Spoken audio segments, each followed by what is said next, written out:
What the f?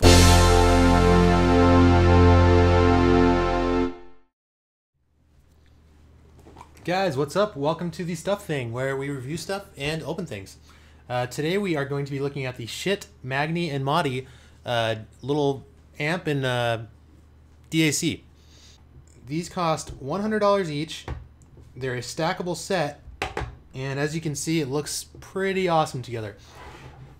On the back of the Magni here, we have just one left and right analog entry or input, and a power switch and the power supply port. On the front, we just have the volume pot and the 3/4 inch headphone output. It's very simple. You can only have one input. There's only one switch to turn it on and off, and that's it. There's a little vent on the top to keep it cool, you know. And everything feels really nice about it. I mean, it feels really solid. It feels really sturdy. It doesn't feel cheap. And in my opinion, it's a great deal. If you were just to buy this, just for your headphone setup right now, I would recommend getting this Modi with it, because this thing is really what makes the difference. This Modi. So one thing to note about this Modi is it only has a USB input. And what that means is you have to have a USB compatible transport or CD player, or you just come out of a computer. That's what I'm doing. And you go out of the RCAs on the back here to your amp, or if you have some kind of special powered headphones, I guess you could just go out of here into your headphones. But combined, this is a really nice set, and I don't think you can beat it for $200 total. That's $100 for each device, each component. If you have good quality files, like lossless files on your computer, basically what this is going to do, this Modi DAC, it doesn't really do anything except keep your files, your audio files, true to how they sound. I mean, it doesn't add any kind of warmth. It doesn't add any kind of coloring to your sound. It tries to keep it exactly as it was recorded. And you know, if you've never had a DAC before, this is going to be something really impressive to you. Now the Magni, it looks great with the Modi, and it's a really cheap amp to be able to drive some harder to drive headphones. If you're using this Modi or Modi, I'm not sure which one it is. If you're using this DAC and you're going into an underpowered amp or a cheap amp, you know, and you don't have enough power to power a set of headphones, it's not going to sound that good. The one gripe I have with this set is this light right here. This light is so bright, even though it's so small, and there's no switch to turn it off. The only way to turn this off is if you take out the USB cord, which is a pain in the butt to do, you know, multiple times a day. So if you're gonna have this in a dark room, or you're gonna be trying to sleep with this thing on, you know, you need to get a piece of tape and put it over this little light. Now, is that a big deal? No, not really at all. This is still the best value you can get for $200. I also have tried the JDS Labs, the O2 amp and DAC, and they sounded almost the same to me, like exactly the same. And you know, that was a little bit more expensive.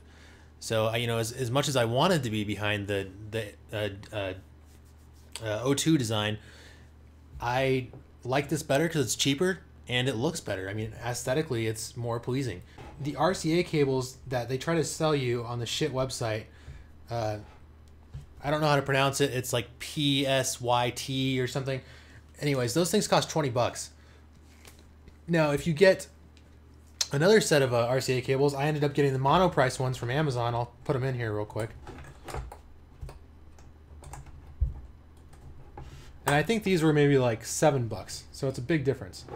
But anyways, as you can see, it doesn't stack correctly until you get this thing really worn in. I mean, I've had these amps for like 6 months, and it's still not lining up correctly because of this RCA cable back here.